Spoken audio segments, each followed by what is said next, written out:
Kansas City Royals. Hey, what's happening? Whoever popped in? We got two of you. Woohoo! Good evening, good evening, good evening. My hair looks like crap. That's right. What's up, Steven? How the heck are you? Another day in paradise. A couple more of you chiming in here.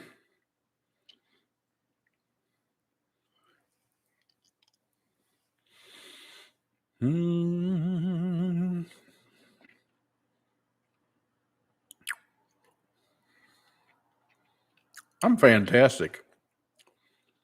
Better than I deserve. If I was any better, I wouldn't know what to do with myself. My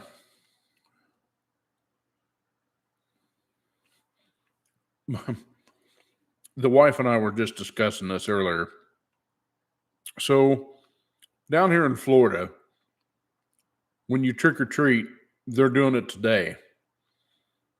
And it's between like 6 and 9 or 8 and 10 or something stupid like that. They got a time that they've actually do it. So all the kids and everything are out tonight. Craziest thing I ever seen. They don't actually do the trick or treat on Halloween. I don't know if it's because it's on a Sunday or what the heck the deal is.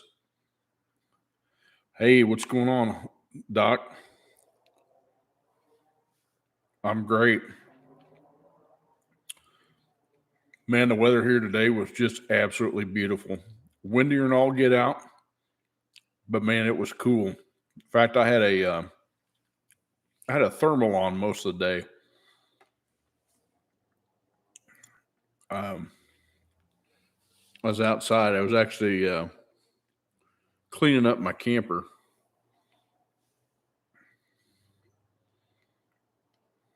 No, out here in the country, Stephen, we don't have hardly anybody out here. Of course, I don't have my lights on. We don't have no decorations out. We, being as we're out in the country, nobody comes and sees us. So, uh-oh.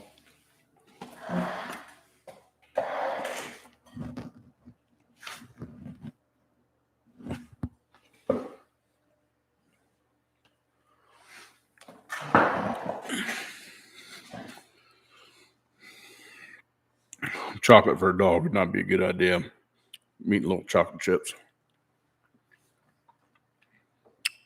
Got a sweet tooth tonight. Anyway, so the wife and I went out for a date night tonight. And that was fun. We they got this little pizza place called Pizza in the Hood. And man, that pizza was good, but we both agreed it was a little bland. The sauce was missing something, but waiting on Notre Dame football. Boy, the Gators freaking got slaughtered today by Georgia, which, not surprising. Georgia's a good ball team. And our home state, Mizzou, is playing, well, at least my home state, is playing Georgia next weekend. So Mizzou's going to get their butt spanked. Well, I knew what it was, Jerry. How are you, buddy?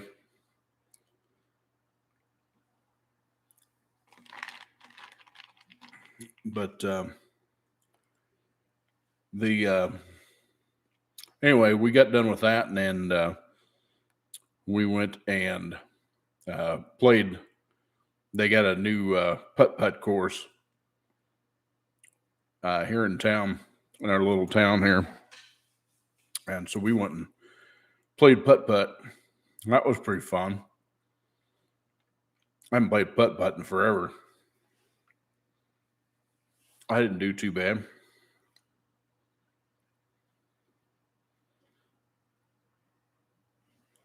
But got done with that, and then the place that's got the putt-putt course, they've got they had some not live music playing, so we listened to some live music. And just had a good time. I got the pressure washer out today and started cleaning on the boat. We're going to sell the boat. We haven't used it in the 5 years we've been down here, so we're going to sell it.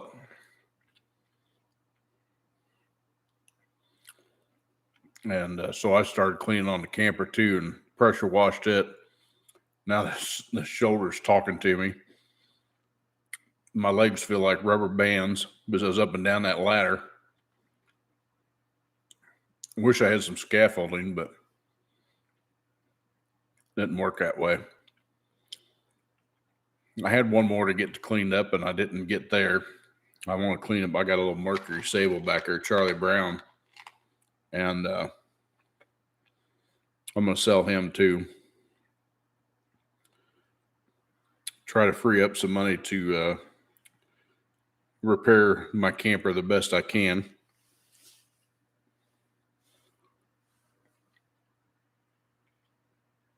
But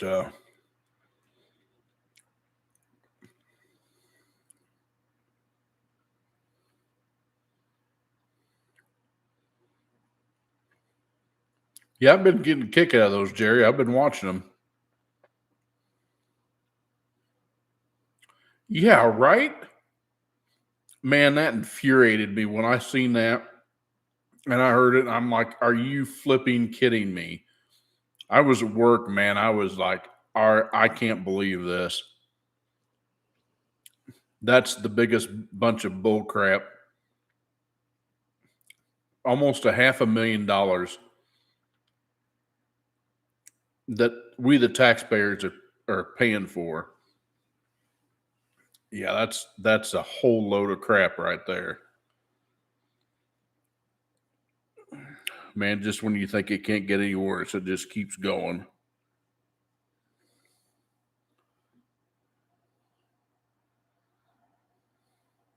Yeah, Jerry, I do watch your videos. I may not respond to them, but I do watch them. I watch a lot of videos. I watch too much, as a matter of fact.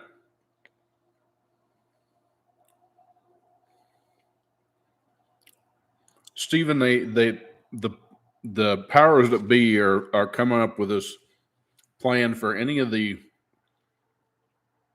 separated kids, when they were coming across the border illegally, and the kids that got separated from the families. Now they're giving that family $450,000. Well, supposedly it's in the bill that they're giving each one of the kids, or not kids, but the families of the kids, $450,000 for compensation each. And we, the taxpayers, are paying for that crap, which is it is a load of crap. That's the worst thing I've ever seen. I mean,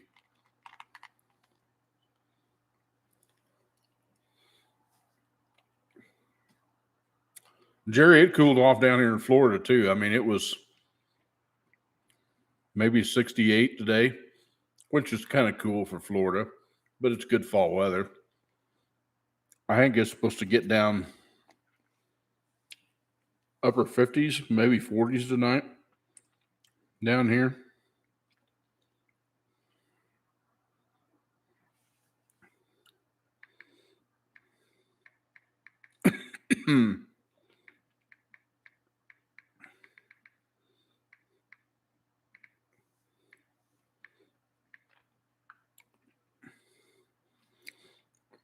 And I just got a response back from my buddy.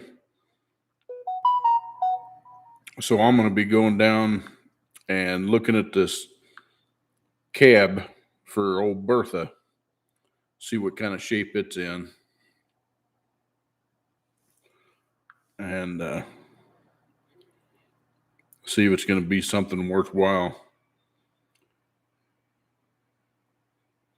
Yeah, it's supposed to be 48 down here in the morning. And 46 Monday morning, which means it'll usually be about 42 out here where I'm at, which anything below 45 to me is too cold to ride the bike, so I'll probably end up driving. The older I get, the less tolerable I am of the cold weather when I'm riding. Although the wind therapy has been really nice. Plus, it's cheaper on gas. It'll get 35 to 40 miles a gallon. Yeah, I figured you were going to nail me with that, Stephen. But yeah, I'm actually going down in the morning to look at that cab and see what kind of deal we can work out.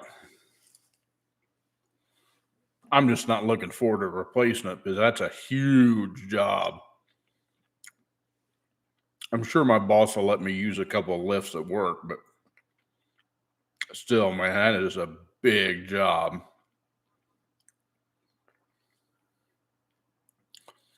I'm actually going to probably going to do the video for the cab tomorrow. I'll record it as I go out there, and we'll look at the cab together and put it all together. And well, not really put it together, but probably be a 2-part video. But that's what I'm working on. I've still got one of my ultimate editing computer videos, but I didn't get much interest in that. So I don't know if I want to do some more on it or not. Just need to get back to the automotive stuff. But so you'd like this. Well, so I was supposed to have the roof done on my house this last week. They were supposed to start on Wednesday. They didn't make it. Something happened. So then Thursday rolled around. They were supposed to start. But I says, you're not turning off my roof with this rain coming in. So I just told them, I says, you can just start on Friday. So I went to work and left my wife here, which you shouldn't have to deal with any problems or anything like that. But she said these guys leisurely showed up about 9:30. Fiddle farted around, ate breakfast, came back, fiddle farted around for about 2 to 3 hours. And then finally they started working. The shingles were late to get there. So, I mean, they couldn't do anything because they were waiting on shingles. And so about 1 o'clock it was, I think. Apparently they come out and talk to my wife.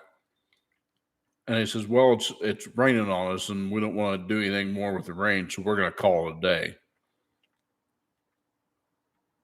And my wife says, it never rained a drop. So I called the foreman, talked to this guy, say, hey, look, my wife says it never did rain a drop. And these guys took off. And they took off like a 1 or 1:30, something like that. And I says, I think, he says, well, they're worried about the rain. I says, there's no rain in the forecast the rest of the afternoon. They could be knocking this roof out. And he says, well, they've already gone their separate ways and blah, blah, blah, blah, blah. And I'm thinking, okay, he goes, well, my the guy, the leader of the roofing crew, tells me that it was raining, and I have to go by what your guys are saying. So essentially, you're telling me that my wife was lying. You're calling my wife a liar. And they go, well, I have to go by what my guys say. And blah. So you're calling my wife a liar is what you're doing. What? Says, I told him, I says, you need to get the crew back out here and get this roof done. And I said, well, they've all gone their separate ways and I won't be able to get them back in there and blah, blah, blah, blah, blah. I says, so there's no chance that you're going to get anything done on this roof today. No, it'll have to be Monday. You don't work on Saturdays? No. I was like, okay. Well, by this time I'm livid.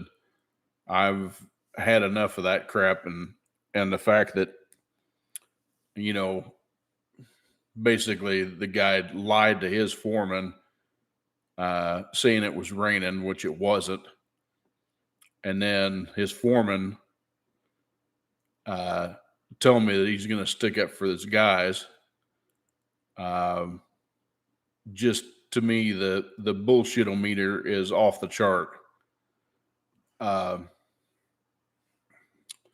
So I texted my salesman that I had to do this roof, and I texted this shop there, this foreman, and I says, you know, me, the crew leader, and my wife are all going to have a come to Jesus meeting Monday morning. I expect you here between 7:30 and 8 o'clock in the morning, and see if we can have a resolution. Because after that, I was like, you know, you're real close to losing this whole job. You can come get your crap and get out of my house. Because, you know, that's the last thing I'm going to put up with. So, at any rate, I never heard back from them after that, but they know I'm pissed. Steven, I got a fair deal on the roof. I'll put it that way. They weren't charging too much, and it wasn't overly priced. But I'm going to tell you, after that ordeal, yeah, I'm not a happy camper.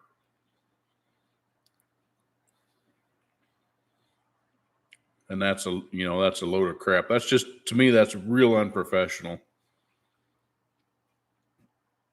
You don't run a business that way, that's for sure. So, excuse me. Anyway,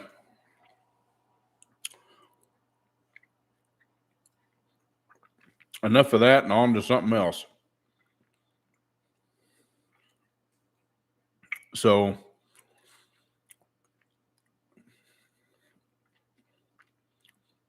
you know, I've been thinking I want to replace old Bertha here for a while, but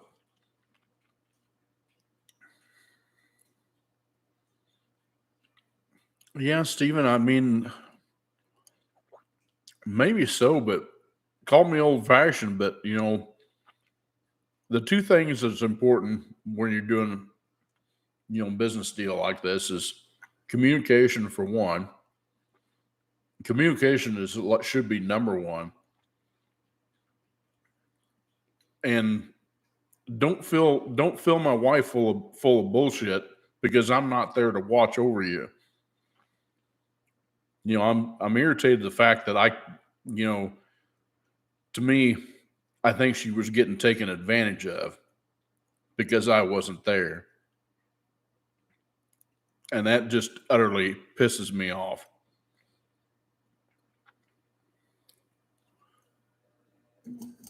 And believe me, they're going to hear about it Monday.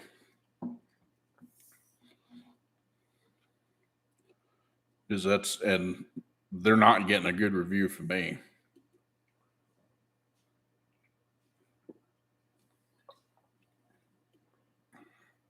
And that is, of course, if I let them even finish the roof.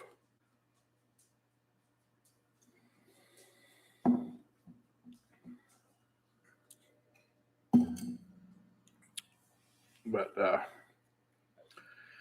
anywho,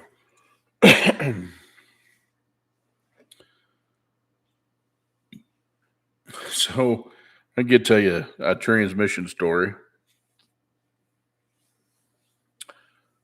So on these 8L45s, which is the 8-speed transmission that they use they use them in Camaros, Cadillacs,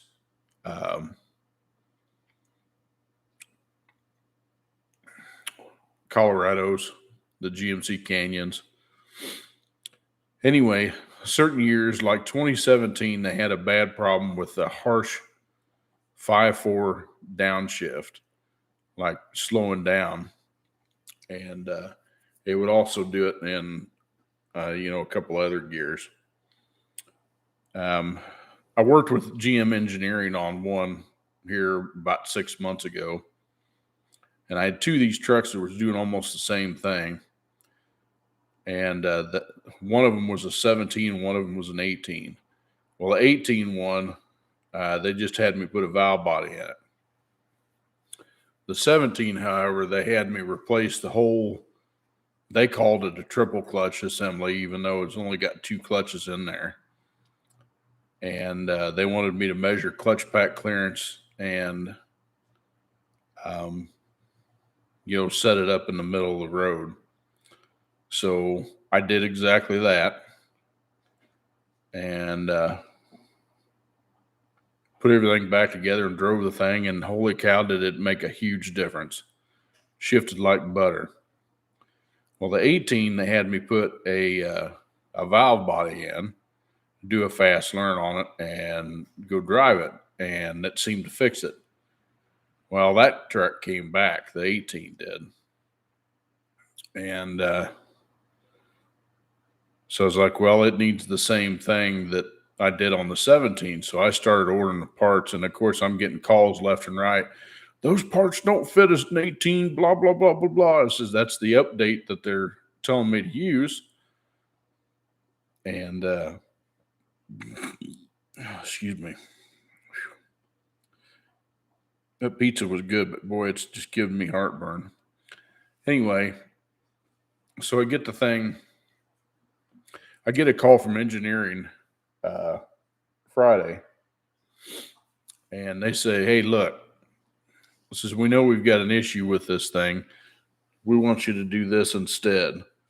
So now they want me, before I tear into this thing, they want me to put a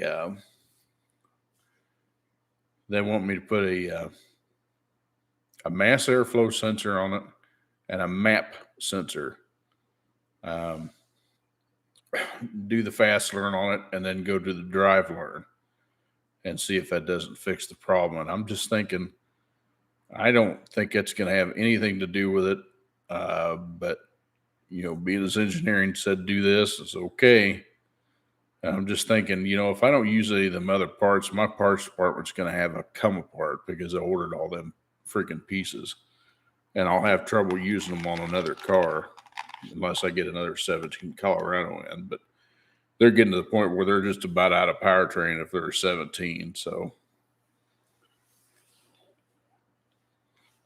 chances of me fixing another one like that's going to be slim.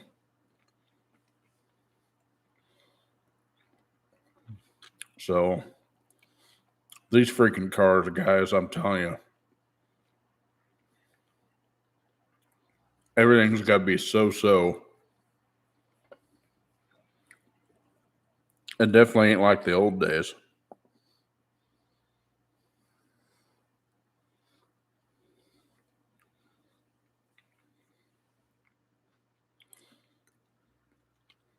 But anyway, so we'll go back to the camper thing.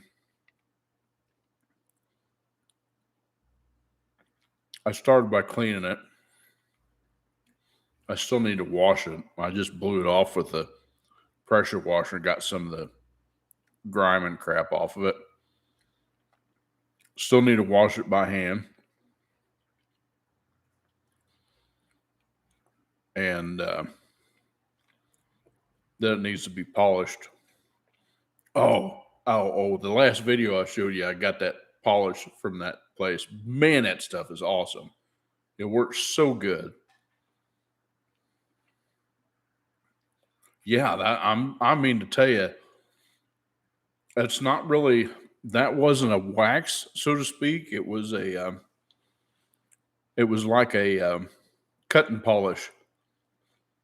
And I was like, man, I couldn't believe the difference. I mean, that's what it used to look like when it was new. I mean, it was nice and shiny like that.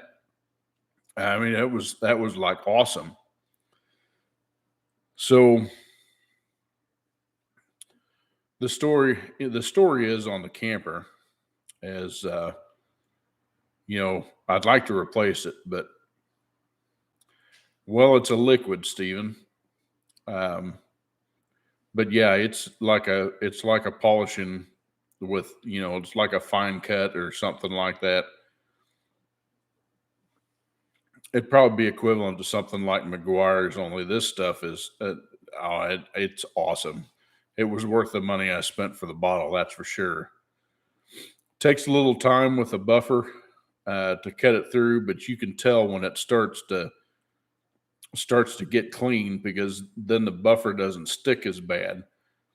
When you're just starting to cut through that, all that nastiness and oxidation, it fights the buffer quite a bit. But as you get it rubbed in there good, and then it just starts to glide, and it just comes out just beautiful. And of course, after that, then I'd have to put a good wax on it.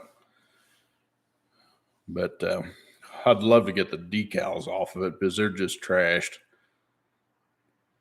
They're not painted, of course. They're vinyl, and you know what vinyl does after years. Of course, those have been on there since we bought it, obviously. So, and it's an 05 model, so they're 16 years old worth of vinyl, and they shrink. But yeah, but the story is behind the camper is, and I'll probably be making this a video and put it out on the video. I found this thing has some water damage, and I'm irritated with it. In fact, I talked to James from the AZ Expert. He does RV repairs and upgrades down and around Arizona area. And I think he actually is mobile if somebody will pay him. But I've watched him do a couple of roofs on these campers. I've watched him do the the fiberglass roof replacement on a couple of models, and I've seen him do the rubber roof replacement. And anyway, long story short, in the back of the camper is the vent pipe for the kitchen sink, and the refrigerator's on the back wall. So you have the vent that's out the top of the camper, and the ladder's on the left rear. Which, if I had my choice, I would take that ladder off, because I mean, somebody my size, I can't even stand on it. I mean, I'd just pull it clean off the wall. It's not made for somebody that's 350, But anyway, I found some water damage on the back around that pipe, and it's kind of crunchy, which means the Luan that's underneath of it, which from what I understand and watching his videos, that's what they do, is they put the Luan underneath of it. And it's like a really thin fiberglass that that forms, and then they put the rubber membrane on top, and then they roll it over the sides of the camper, and then you've got strips that go along both sides that actually holds everything in there. And then they put sealer between the gutters that run along there, and the rubber membrane itself, so the water doesn't collect right there. Well, I found some delamination going on the left rear corner. Excuse me, it's not real evident,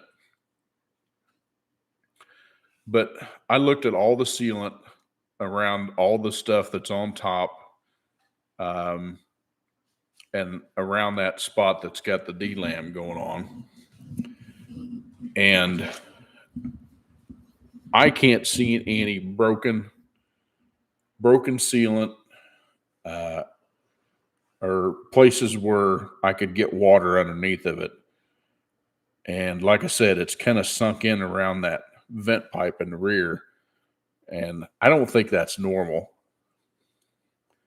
I don't know where the water could have come from. There's no leaks on the inside of the camper that you can visibly see. Now the wall in the pantry, which is on that left rear corner, the back wall is kind of soft, like there's no structure left to the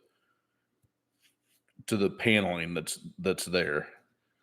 Now, mind you, this camper is an aluminum structure, so the God, what am I thinking of? The wall studs are made out of aluminum.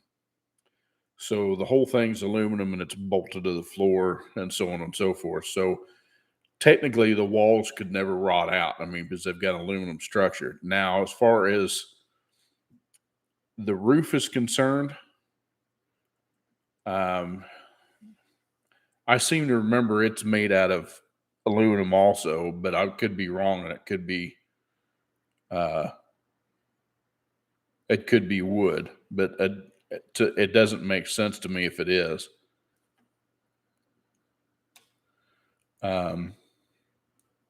So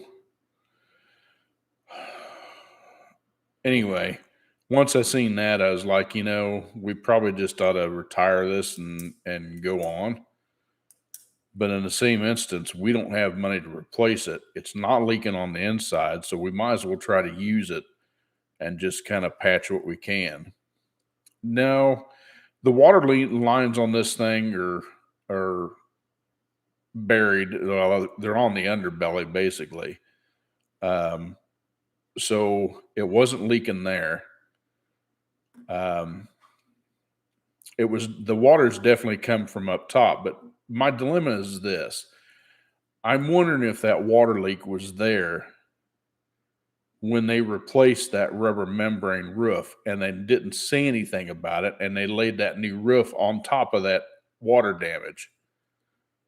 I'll flat out tell you who I use, and who I used was Camping World, and I have not been happy with them at all.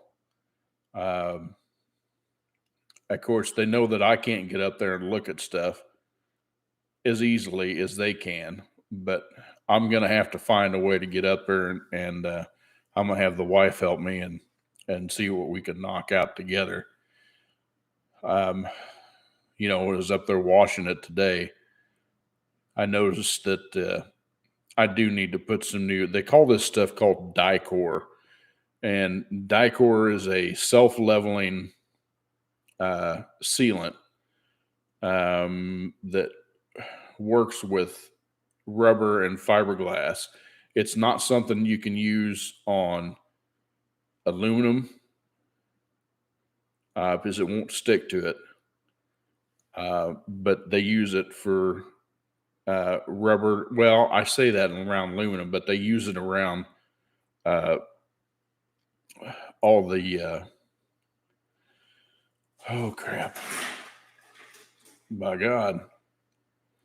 They use it around all the roof skylights. They use it around the skylights and around all the other attachments that are on there. So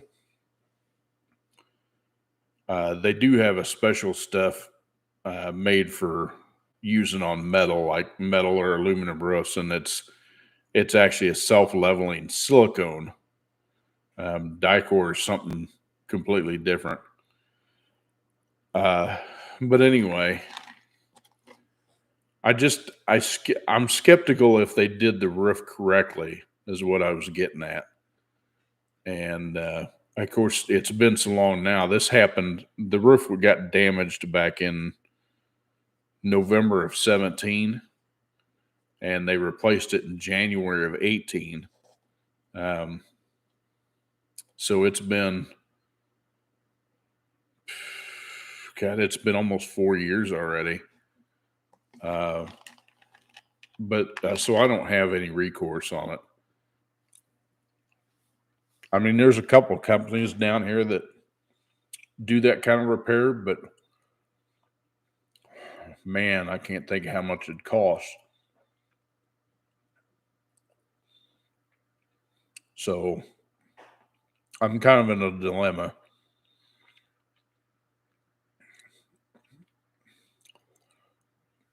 So anyway, I'm going to try to concentrate on getting the old pickup, old Bertha, straightened out. Because I think she's heavy enough to tow a heavier camper if I need it.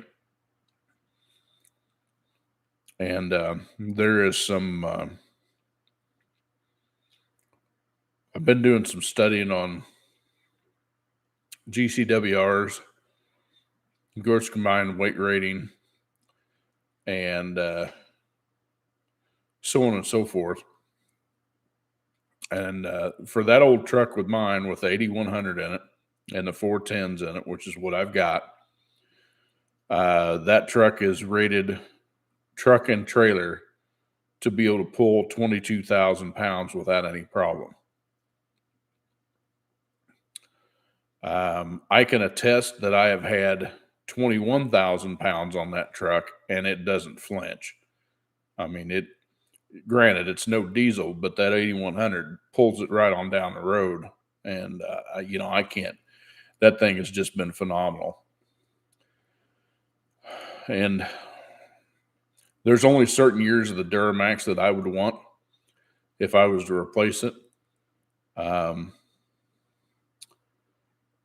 that would be probably the 03.5 when they went to the LLY engine. The LBZ was or LB7. LB7. That was the first one. And they had injector issues with those, and they're a pain in the butt because they'd leak into the fuel when they'd go bad. But the LLY, they went to external injectors. They still had a fuel injection control module, which had issues with those. But you can get those rebuilt for a couple $100. They're not bad. And had very few injector issues out of those. Maybe a turbo here and there, but very, very rare. So, again, I've talked about this before. I'd really like to have a medium duty like a Kodiak. And, but it's hard to swallow the price tag. And usually something that old, there's not a bank around the loan on a car that old or a truck. So, plus when you're camping and you want to go somewhere, a single wheel pickup, extended cab short bed like mine, is a little more desirable because, for one, it's easier to park when you go to a Walmart or something like that. Cab's kind of a pain in the butt because it's short, but that and it's 4-wheel drive. And so I want to go back up in the mountains again and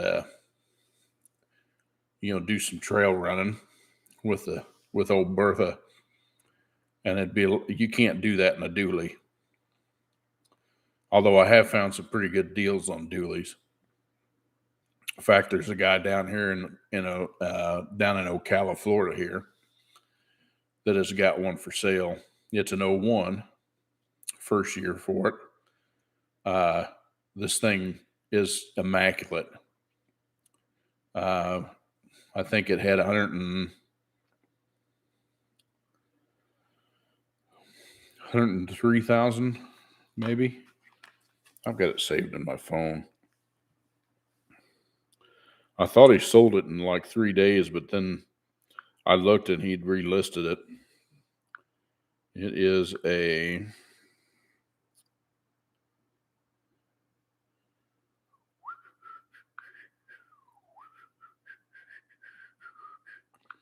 2001. It's got 115,000 miles on. The guy wants $18,500 for it, which that's a little pricey for that truck. It should be closer to around 15. But the thing's immaculate. It's the dark gray, and it's got the graphite interior like Bertha's got in it. But anyway, I was getting back to the GCWR, and my old truck is rated to pull the same amount as a dually at 22,000 pounds.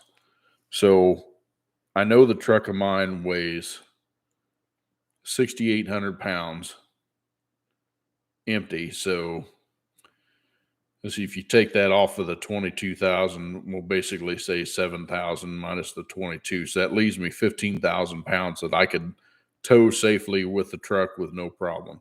So, when I look for a camper, I have to look something within that range. I'll be right at the limit.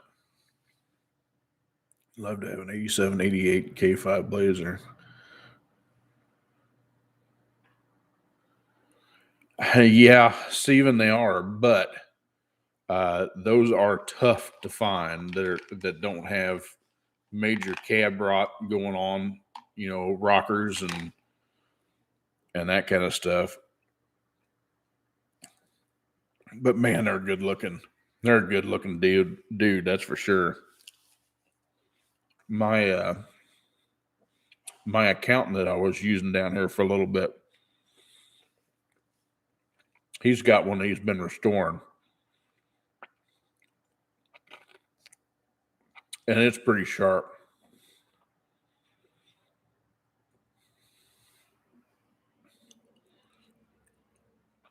Man, I just didn't hardly get anybody out here tonight.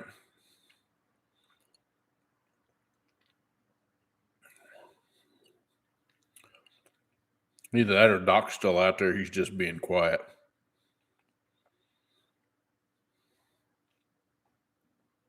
Of course, I am the one rambling, so.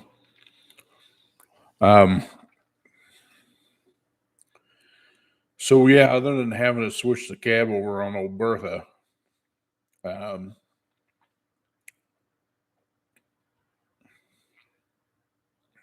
that's just where the not so much fun entail and it comes around,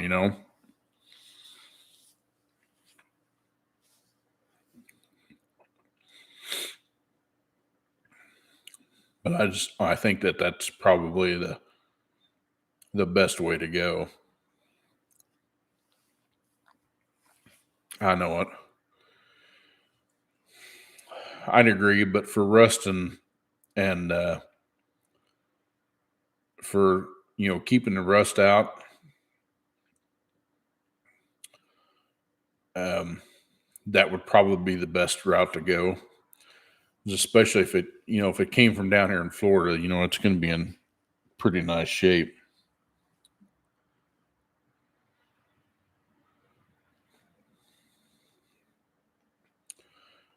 Hello, Mr. Herman Allen. How are you this evening? Thanks for stopping by.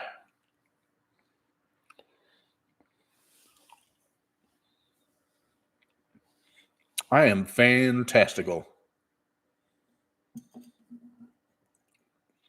Hey, Purple Border Collie. Haven't seen you in a while.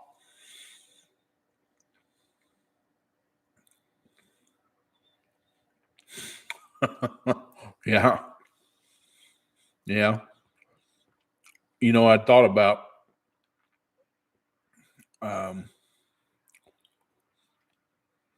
if I had the funds and I could do what I really want to do with Bertha, I would pull the cab off of it, pull the drivetrain out of it, strip the frame down to a bare frame, and have that dude dipped and powder coated, and put a new BMW hitch on the back, which it's already got one in it, and then I got a solid frame and foundation and stuff like that. It'd last me another 15 years. You know, I love that old truck. I mean, that thing has been virtually maintenance free, so to speak. I mean, that's the best thing to me.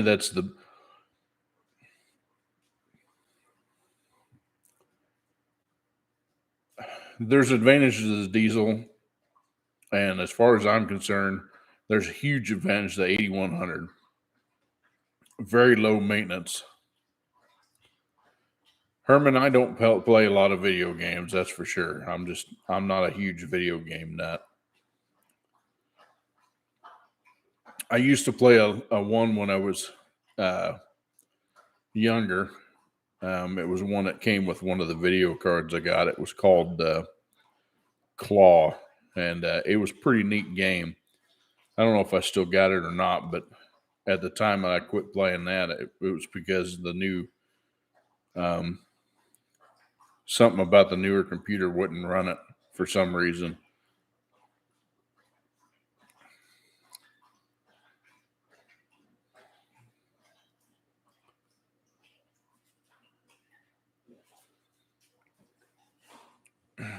Well, I can't say that I get bored much between the things that I got going on around the house, the YouTube, trying to stay up with it and doing something, you know.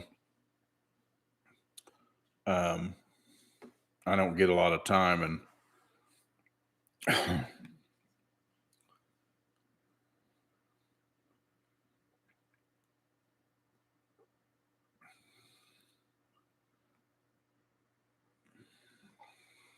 there's something to be said about that Purple Border Collie.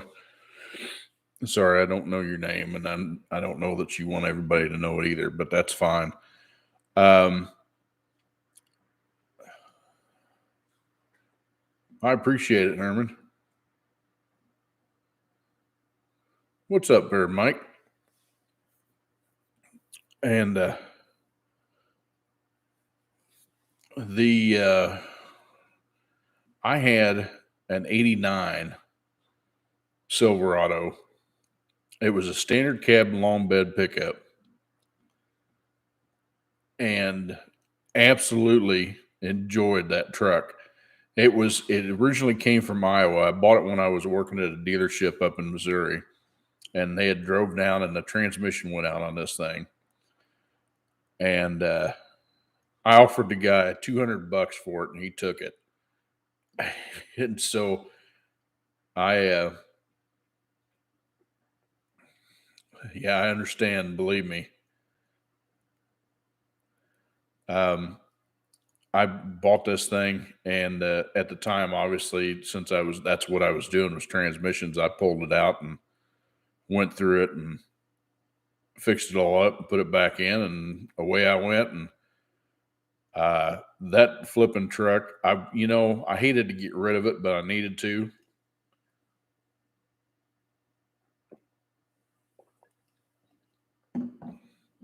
It was a little rough around the edges,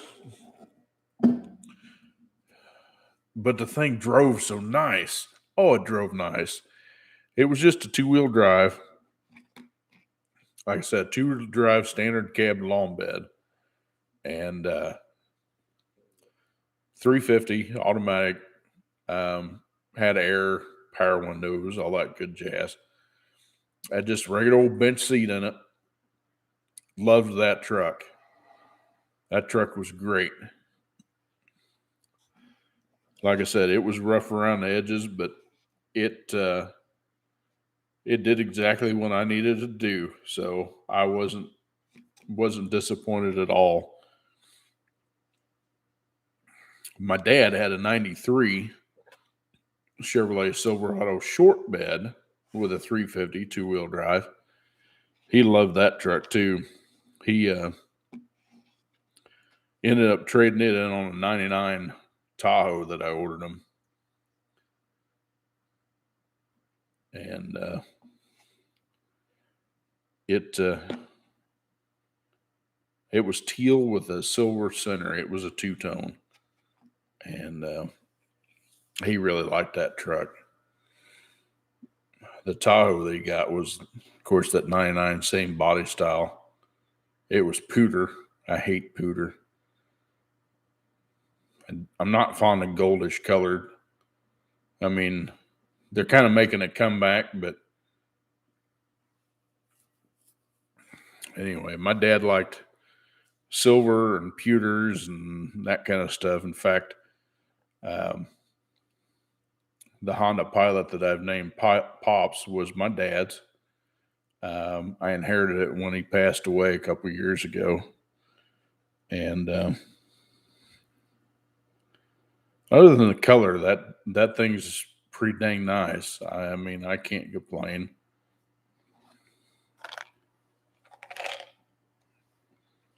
So,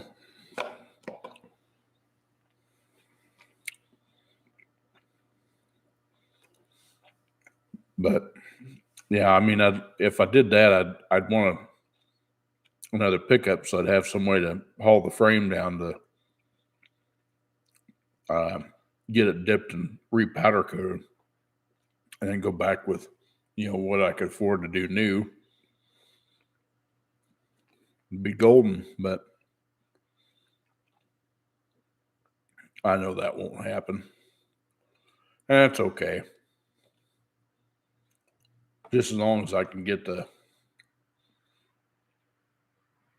I can always pull the cab off later and do it if I need to, but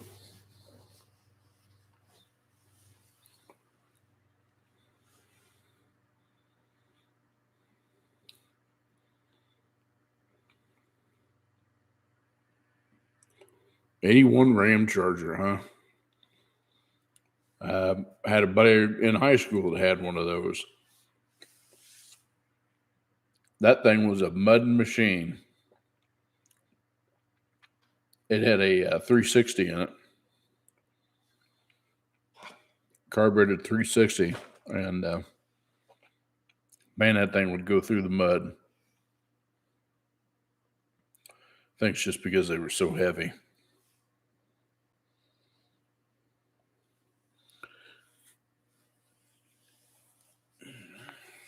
But oh, this shoulder is just barking at me.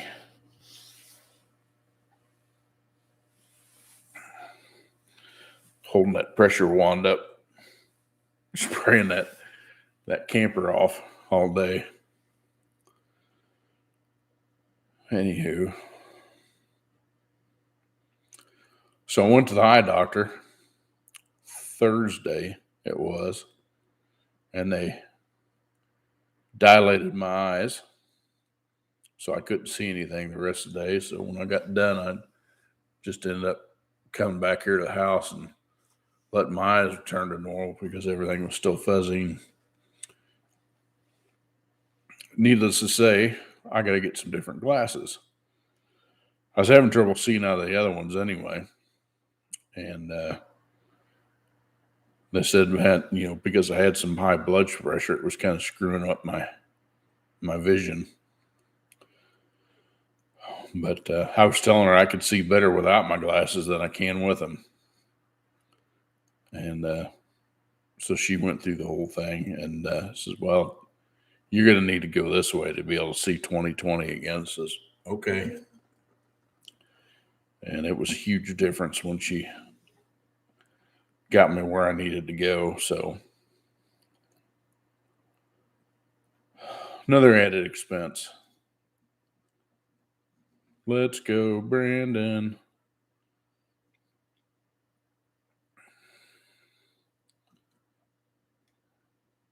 Oh, no. Oh, that sucks.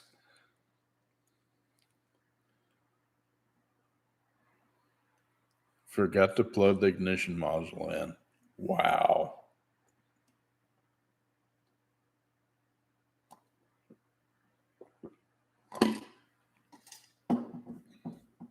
Well, that'll sure do it for sure.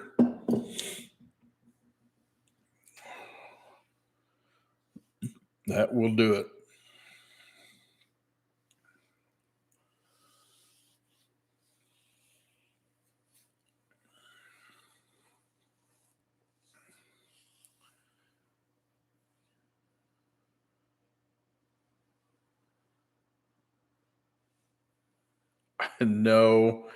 No, I don't think I've seen that one.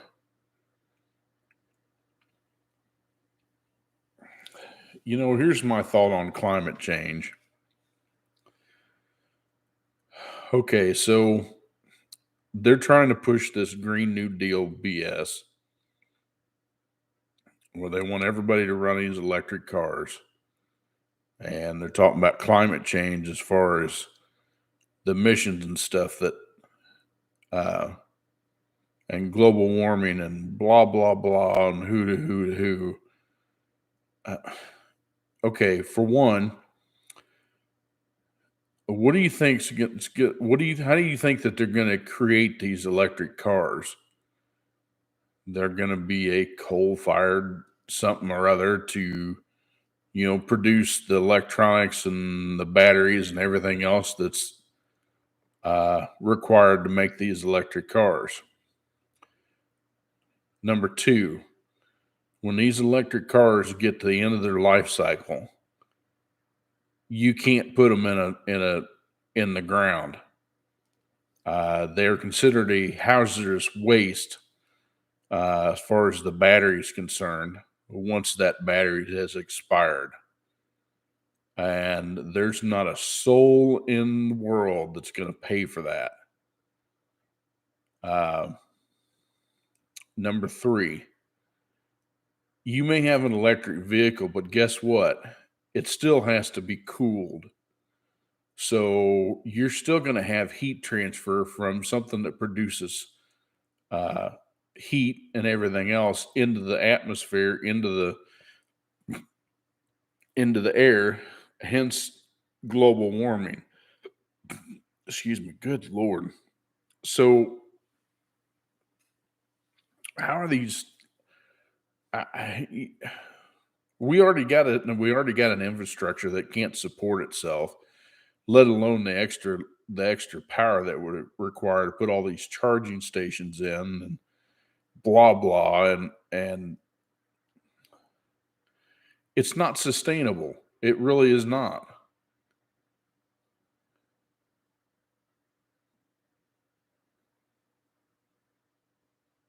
Well, sure. And like Steven was saying last week, they're talking about they banned all the lawn equipment that's gas powered because they want you to go out and buy a new electric one. Okay. What are all these farmers going to do? And is it just going to be the small engines? They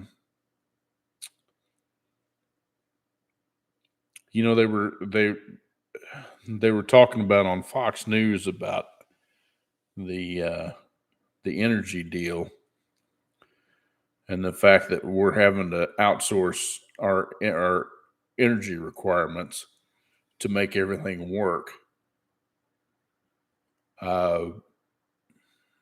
it seems to me that there's plenty of places that they can drill here in the States to make everything here accessible. The Keystone Pipeline, if they would have finished that, we would have been a lot better off. Just seems like we're going completely backwards in all this stuff. I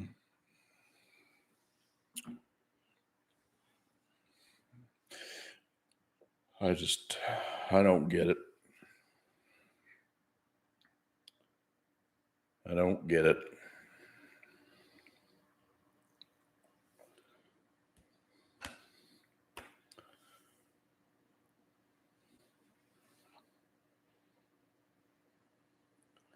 I don't know if it's ever going to end.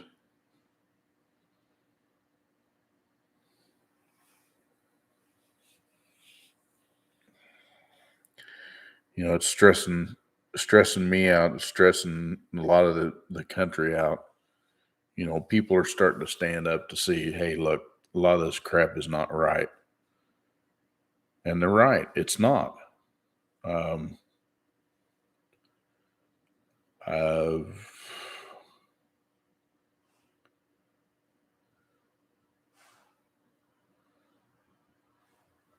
That's funny.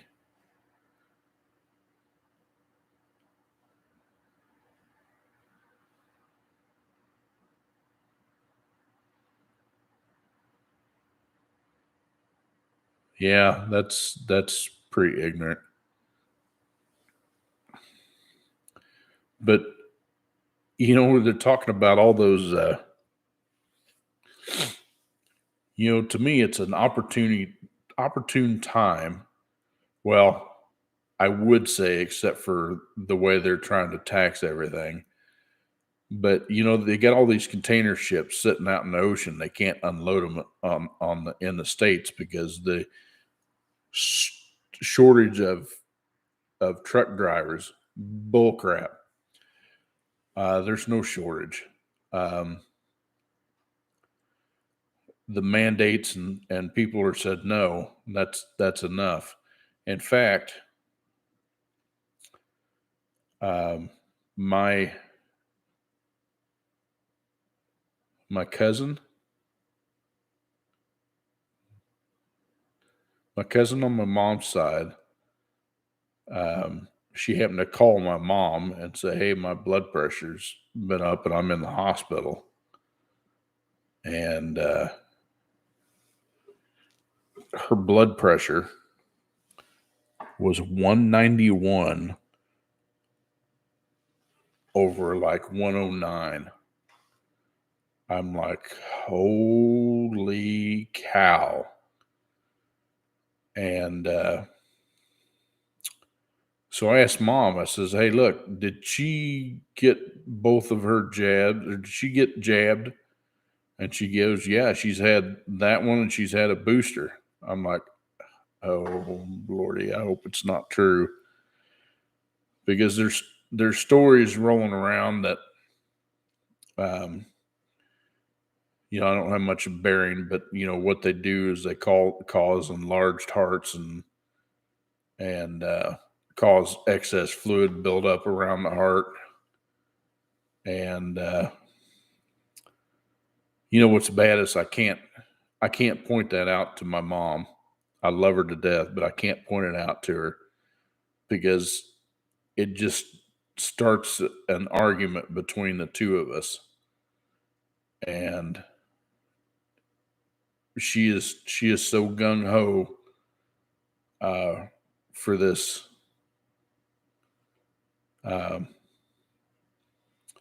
this jabbing and stuff that I worry about her like nobody's business. And she says, I've got this rash that I don't know what it is. And I'm thinking, it's probably a reaction to getting poked. And I worry. I really do. You know, a lot of my close friends and relatives, get poked. And I'm going to tell you guys, the body is an amazing thing.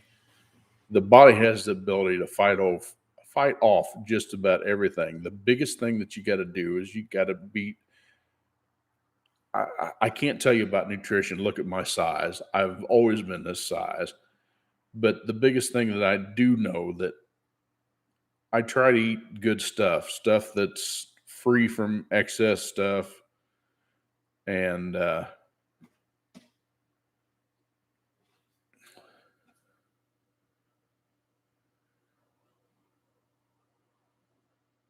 good for him. Good for him, Stephen. That's for sure.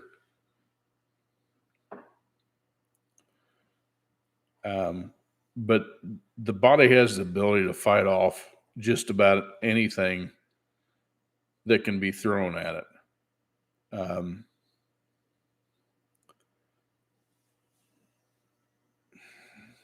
I've heard them saying that I've read something that Facts Matter was saying that apparently they're trying to do a natural immunity law. I don't know how that's going to work, but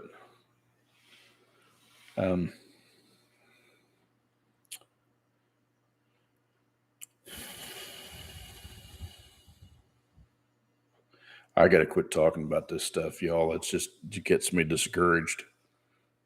Makes me upset and makes me worry.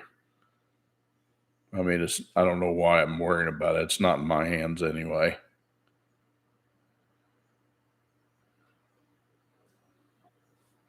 Absolutely, Mike. Absolutely. I religiously take vitamin C and vitamin D every morning. I don't have any zinc here right now, but I have ever since the whole thing. And, I've managed to keep myself healthy. So I'm all about it. All about it.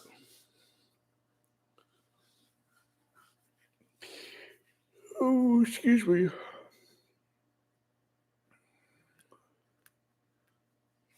Yep. Yes, it does.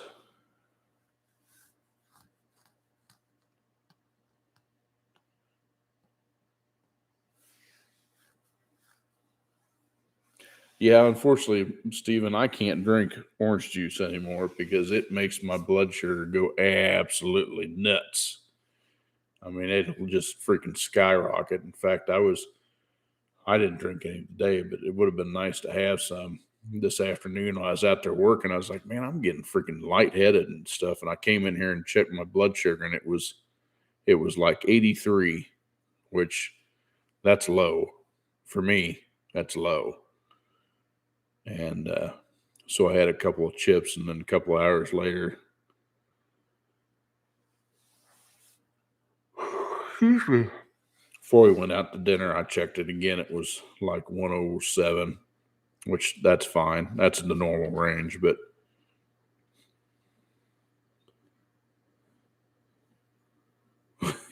yeah, right. The ivermectin. Yeah, we've got some of that too out in the, I think it's out in the tack room right now, but yeah, we've got some on hand.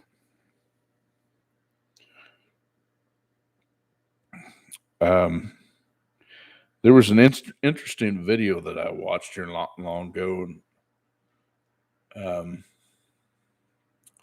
it had to do with looking at it underneath of a microscope, and this was the vaccine, and the cells were actually moving like they were alive, which leads me to believe it's a living parasite that you're getting injected with. I don't think I want that in my body.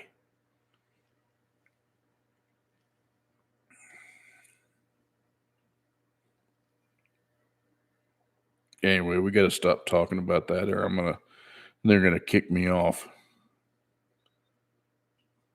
Yeah, nanobots for sure.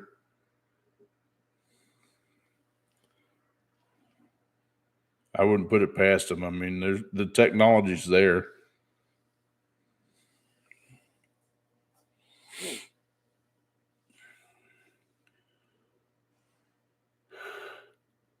Oh, goodness gracious, great balls of fire.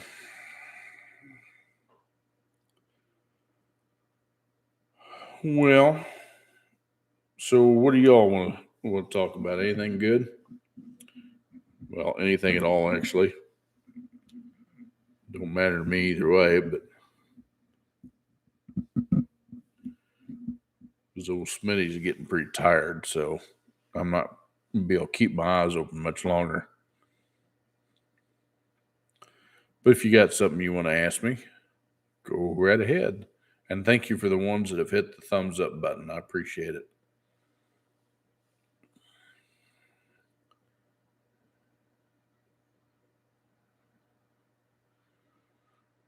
Well, if I didn't have anything in there, Mike, if I didn't have anything in there either way, then I would obviously definitely want a 350. There's no replacement for displacement is my thought.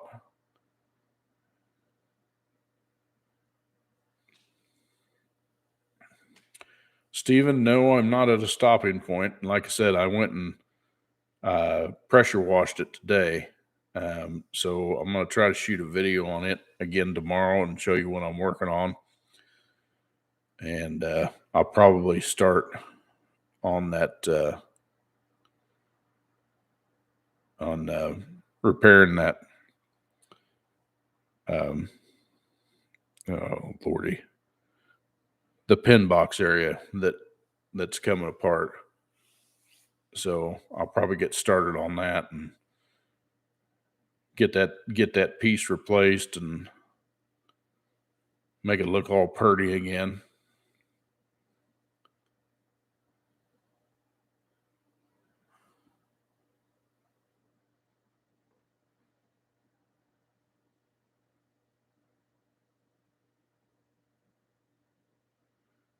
So it has what's a blown up 2-liter 4-cylinder? What's that in? That's in the 79 Camaro.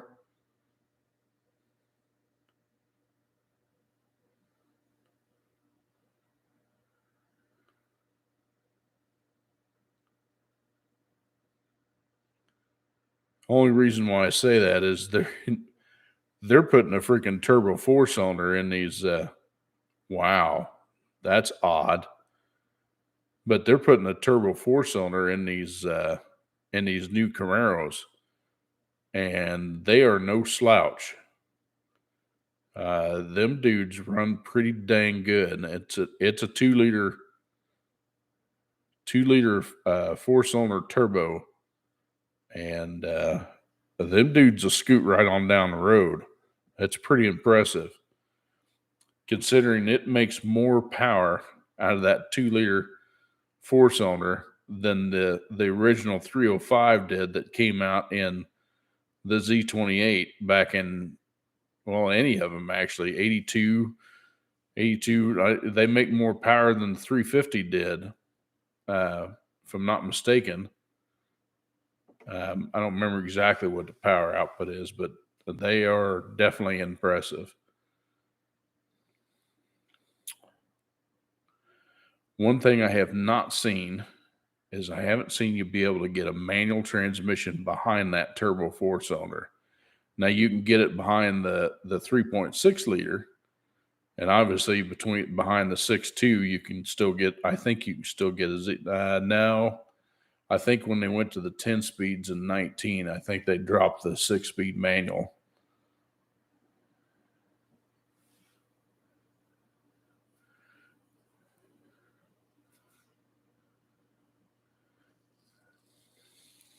It has a Cavalier's drivetrain. Interesting.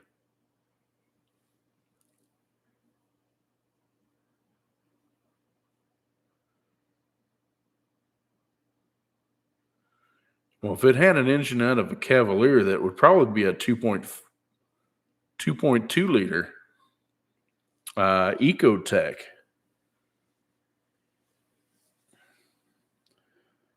If it was the older one, which Man, I've never seen that anybody do that swap before. That would be kind of unique.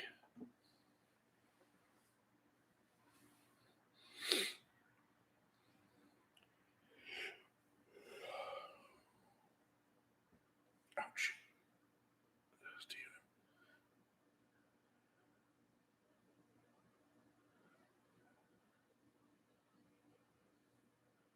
Yes, the 1LE only comes in a manual.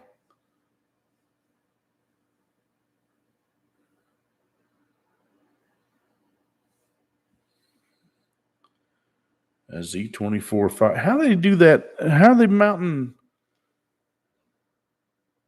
How are they doing that? If they're putting a Cavalier drivetrain because it's transverse mounted. How in the hell are they doing that in a Camaro? Are they putting the engine in the rear? How the hell are they doing that? Or did they make a front wheel drive 79 Camaro? And by the way, I have a Z24 5-speed. Have no use for anymore. I'd actually gone through it when I was working in a dealership up north.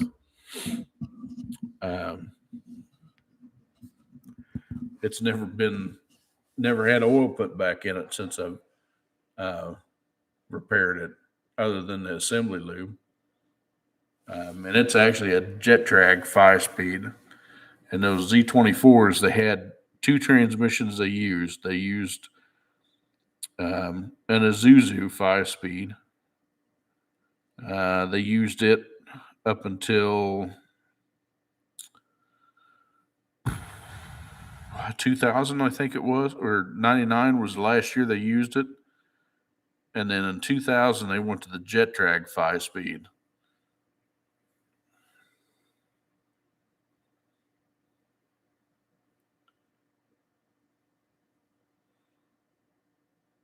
Really? That's kind of cool, I guess.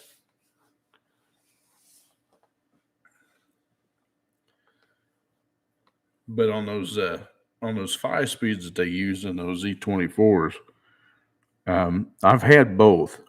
I bought a 99 brand new. It was purple. I wanted purple because nobody, at the time there wasn't very many of them out there, and I loved the color, and it had graphite interior. I nicknamed it the Purple People Eater. In fact, I had an email address that was Purple People Eater.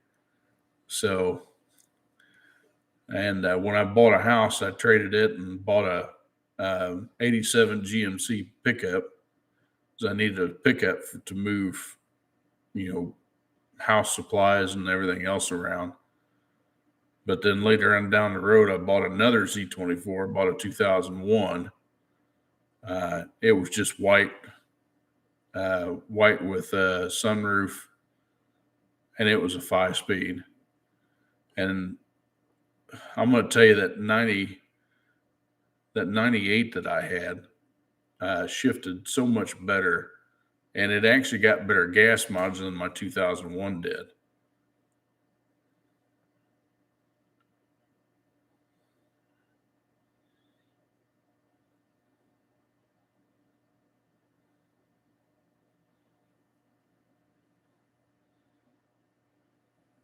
Huh. Interesting.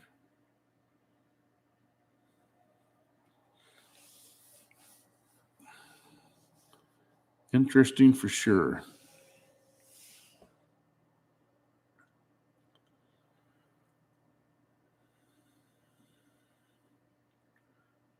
Well, y'all, I have got to call it a night. I'm about to fall asleep sitting in front of you. Yes, they did. They had quite a bit better gear ratios. I've got to go before I fall asleep in front of this camera and you hear me snoring and rattling your window panes. So I've enjoyed tonight. Thank you so much for coming out and gabbing with me. I really appreciate it. Y'all take care of yourself. Take care of each other. God bless you and God bless America. We'll see you next time. Bye-bye.